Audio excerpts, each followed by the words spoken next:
ሁሉም ሰው ፊልም ሊመለከት ይችላል። ነገር ግን ፊልሙን መተንተንና መረዳት ሌላ ነገር ነው። ወደ ዋይልጂ መሳይ እንኳን በደህና መጣ።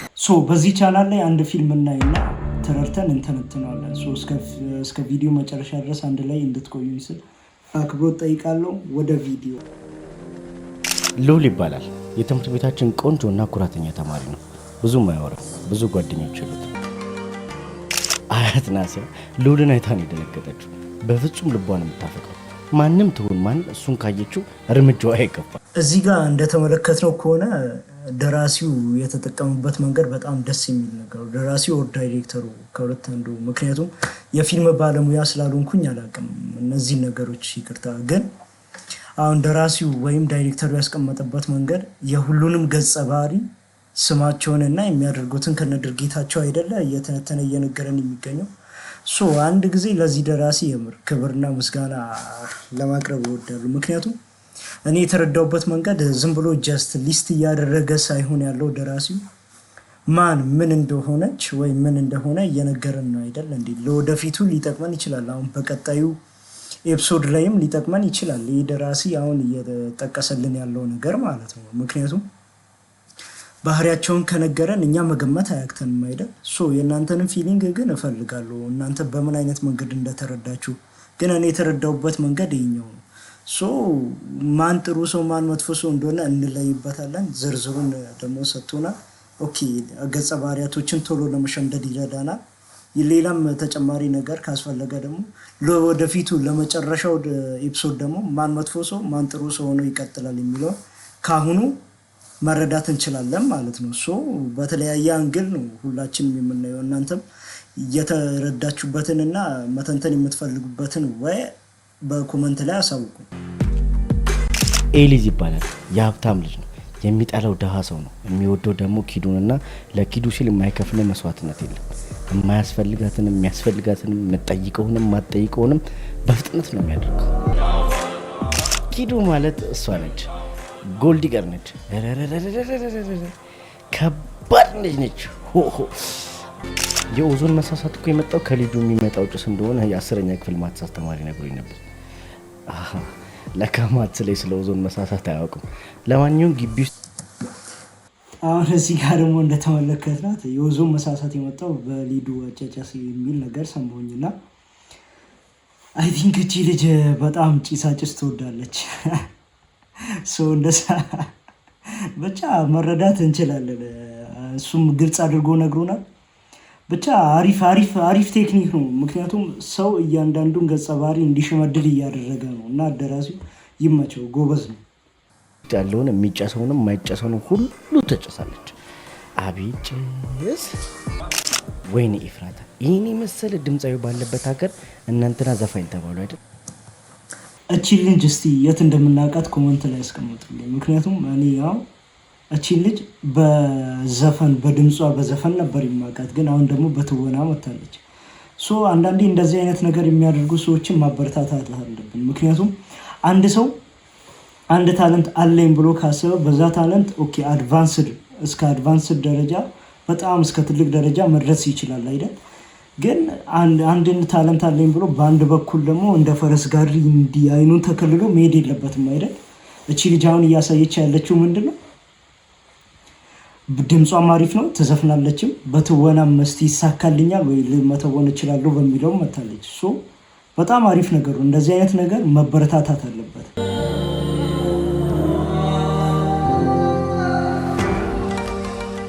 ሮቤ ግቢው ሲግማ ነው። ሲግማነቱ በጣም በዝቷል። የሁሉም ነገር ተቃራኒ ነው። የሮባ የሚገርመው ስለ ሲግማነት ብዙም እውቀት የለውም። ሲያሳዝን ግን ምላጭ ይባላል። ራሴ ነኝ ለካ። ማንም ተማሪ የሚፈልገውን ነገር ሁሉ እኔ ጋር አለ። ከአደንዛዥ እጽ እስከምትደነዝዝ ሴት፣ ከፈተና መልስ እስከ ሹገር ዳዲ እኔ ጋር የማይሸጥ ነገር የለም። እዚህ ጋር ይመቸው ምላጭን። ይሄ ዘመናዊ ደላላ ነው። በቃ ቤት ብቻ አያሻሽጥም ወይ መኪና ብቻ አያሻሽጥም፣ ሁሉም ነገር በእጅ አለ የሚል ምላጭ። ይመችሽ። ግን ምላጭን አይቆርጥም፣ ተጠንቀቂ። ቆይ እንዴት ሳታማክሩኝ እንደዚህ አይነት ውሳኔ ትወስናላችሁ? አይናችን እያየሁ ካደገች ልጅ ናት። በዛ ላይ ደግሞ ታስታውስ እንደሆነ የዛሬ 4 ዓመት አካባቢ አባባ ነበር። ይሄው 4 ዓመት ደግሞ ታማሚና ባላቀ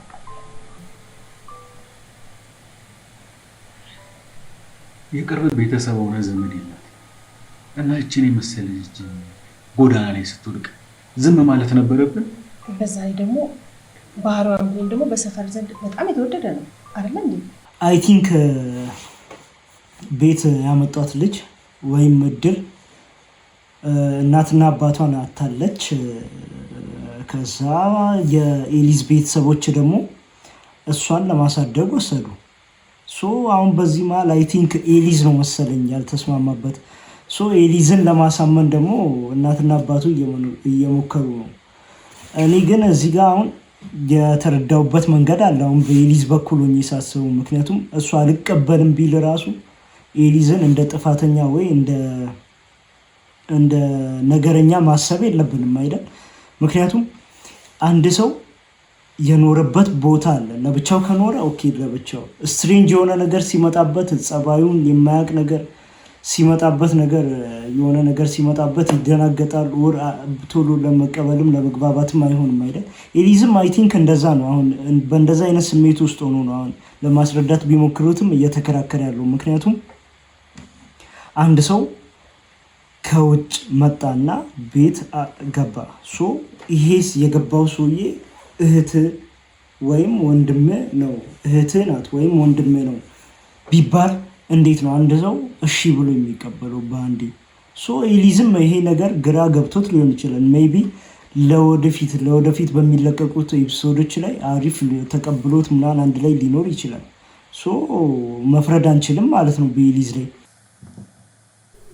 እኔና እናት ብዙ አስበን ብዙ ተመካክረን ነው እዚህ ውሳኔ ላይ ደረስን። ብዙ ልጅ የመውለድ ህልም ነበር። አዎ ያው አንተን ከወለድን በኋላ እኔና አባት ሌላ ልጅ እንደማንወልድ ዶክተሮች ነገሩ። የተነገረንም በጸጋ ተቀበልን። ግን ይቅርማል ነች እህት እንዲኖር ከይዞት ጸሎት ነበር። ፈጣሪ ጸሎታችንን ሰምቶ ለአንተም እህት ለእኛም ሴት ልጅ ሰጠ። አዎ ቆይ እንዴት ነው ከማላውቀው ሰው ጋር አንድ ቤት ውስጥ የምኖረው? በዛ ላይ ልጅቷን ተመልክቷል። አለባበሷም መልኳም ሁሉ ነገሯ ሲያስጣል። እኔ የምላችሁ አንድ ጥያቄ አለኝ። ብዙ ጊዜ ያስተዋልኩት ነገር ማለት ነው፣ ማንም ሰው እዚህ ምድር ሲመጣ ሀብታም ሆናለሁ ወይም ደሃ ሆናለሁ ብሎ አስቦ የሚመጣ ሰው አለ?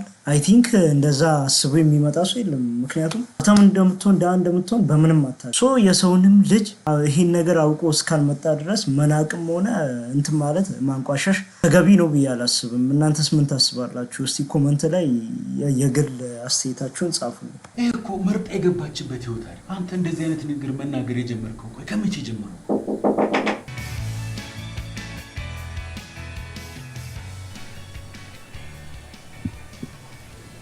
እድልዬ።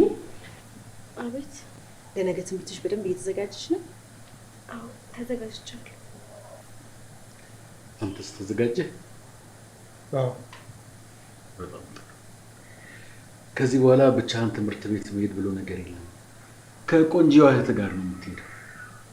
በዛ ላይ ደግሞ መንገድ ላይ የሆነ ሰው ቢተናኮሉ እንኳን እዚህ ጋር አንድ ነገር በጣም ደስ ያለኝ ነገር አለ በዚህኛው ሲል ምንድነው እሱም እናትና አባትየው ማለት ነው ልጅቷን ያስገቡበት ወይም እድልን ያስገቡበት ትምህርት ቤት ከልጁ ጋር ተመሳሳይ ነው እና ይህን ነገር በማየቴ ደስ ብሎኛል። ምክንያቱም ብዙ ጊዜ አጋጥሞኛል። እናንተም እስቲ አጋጥሟችሁ ወይ በአቅራቢያችሁ ወይ እዚህ በሰፈራችሁ አካባቢ ያለ ሰው የሆነ ሰውን ከየሆነ ቦታ አምጥቶ ሲያሳድግ ከልጁ ጋር እኩል የሆነ ትምህርት ቤትም ሆነ ከልጁ ጋር እኩል አድርጎ የማያይበት መንገድ ብዙ ነገር አለ። ይህን ነገር አስተውላችሁ ከሆነ እስቲ ኮመንት ላይ ጻፉልኝ። እኔ ይህን ነገር ስለማውቀውና በአቅራቢያዬ ስላለ ነው አሁን ታውቃላችሁ እንደዚህ የማወራችሁ። ምክንያቱም አሁን እቺን ልጅ እሱ ካለበት ትምህርት ቤት ስታንዳርድ ዝቅ አድርገው ቢያስገቡ አንድ ሳይኮሎጂዋ ሊጎዳ ይችላል። ነገር ግን እነሱ ያደረጉት ምንድን ነው? ተመሳሳይ ከኤሊዝ ጋር ተመሳሳይ ትምህርት ቤት አስገባት። ይሄ ነገር ሊበረታታ ይገባል እና እስቲ እናንተ የምታውቁ ከሆናችሁ ኮመንት ላይ ጻፉልኝ። እድልዬ ቢንጂ ምን መቆነጣጠር ነው? እየበላሁ። ምኑን በላሽው? በዚህ አበላልሽማ ወፈረሽ ይሄ በሩ ላይ አያስገባሽም። ኧረ ምን በር ብቻ አልጋውን ራሱ የብረት አልጋ ነው የማደርገው። አለበለዚያማ እንጨትማ አይችላትም። የእናትና የአባትየው ጭዊ ግን ከባድ ነው። ይመቻቸው እውነት።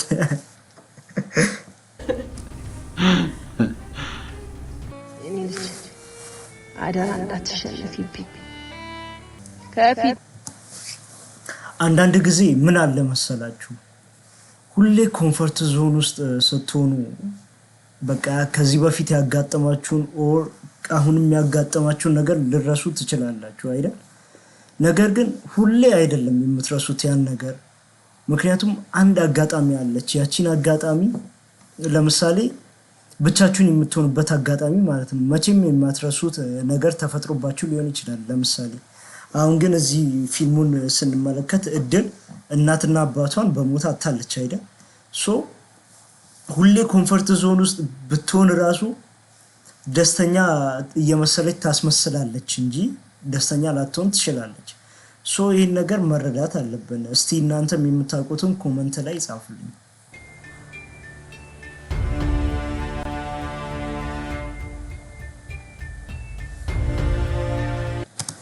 ያ እንዴት ነው እዚህ ጋር ደስ አትልም? ዩኒፎርሙም ደግሞ ቀሽት ነው። እድል አንደኛ ያ በጣም ነው ያማረባት ምናምን ደስ ብሎኛል። አንድ ትምህርት ቤት በመግባታቸው ቅድም እንደነገርኳችሁ ማለት ነው። በጣም ነው ደስ ያለኝ እና አምሮባታል። እድል ቀሽት አንደኛ። እሺ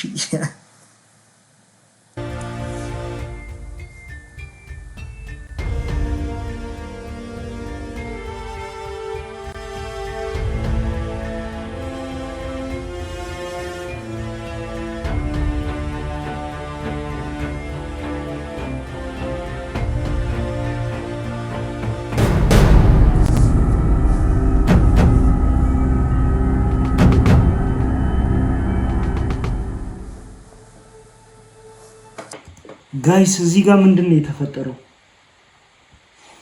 ኤሊዝ እንደዚህ ማድረግ አልነበረበትም። የምሬ ነው። ሁሉንም ነገር እኮ የሚጠላትም ከሆነ ቀስ በቀስ ቢያደርገው ይሻላል እንጂ በመጀመሪያው ክፍል እኛንም እንደዚህ ሰስፔንስ አድርጎ አሪፍ አይደለም የምር። እና ምን ትላላችሁ እስቲ? የኤሊዝን ተግባር ልክ ነው ያደረገው አይደለም? እኔ በበኩሌ ልክ እንዳላደረገ አውቃለሁ፣ ግን የእናንተን ማሳብ ማስማት ስለምፈልግ ነው። ሶ በኮመንት ላይ ጻፉልኝ እና እንዴት ላስረዳችሁ? የኤሊዝ ያደረገው ነገር በጣም ከባድ ነገር ነው ስላችሁ ምንም ኤሊዝ እንደዚህ ማድረግ አልነበረበትም። አሪፍ አይደለም እውነት። አሪፍ ስላችሁ ምንም የሰራው ነገር የለም። ሶ እውነተኛ ሪያክሽን፣ እውነተኛ ፊሊንግ፣ እውነተኛ መተንተን። ሶ ይህን ሁሉ ከየት ነው የምታገኙት? ከዋይንጂ መሳይ። ሶ በቀጣይ ቪዲዮ እስከምንገናኝ ሰብስክራይብ እና ላይክ ማድረጋችሁን እንዳረሱ።